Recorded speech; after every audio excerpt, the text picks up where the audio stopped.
गोटे का प्रणाम करै छी। आइ हम अहाँ सबके बीच एकटा पाबनिके गीत गाबि रहल छी, मधुश्रावणी पाबनिका। नीक लागै तऽ मैथिली लोकगीत चैनलके लाइक कमेंट और शेयर कऽ देबै आ कमेंट कऽ कऽ बतायब जे केहन लागल। आ जे सब्सक्राइब नहि केने छी से सब्सक्राइब जरूर कऽ देब। तऽ सुनू ई पाबनिके गीत। जय मिथिला, जय मैथिली।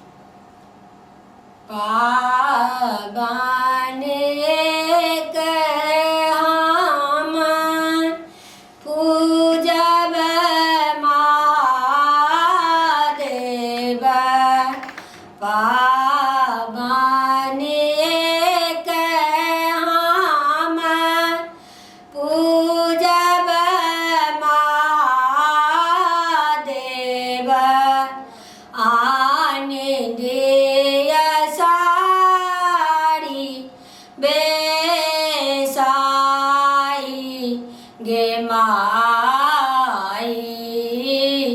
आने दिय साड़ी बेसाई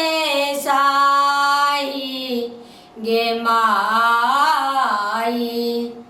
हमरा के देश गौरी साड़ियों ने उपजल। हमरा के देश गौरी साड़ियों ने उपजल।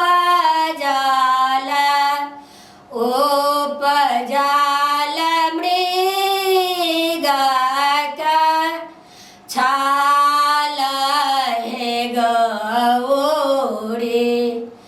उपजल मृग का छाल हे गौरी। पाबनिक हम पूजब महादेव। आने दिय सिंदूर बेसाई महादेव। आने दिय सिंदूर बेसाई महादेव।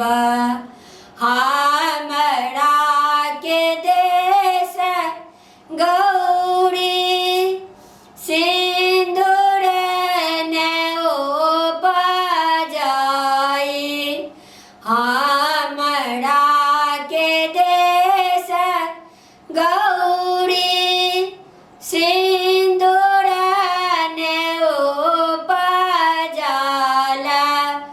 उपजल भस्म रामाई हे गौरी। उपजल भस्म रामाई हे गौरी।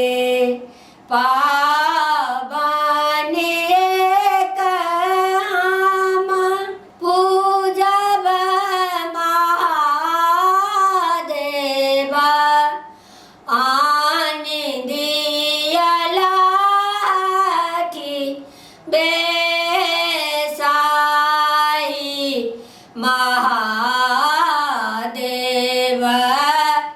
आने दिय लाठी बेसाई महादेव।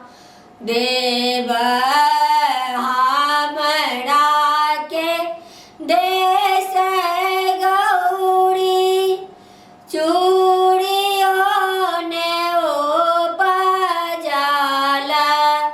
हमरा के देश गौरी लाठी ने उपजल। उपजल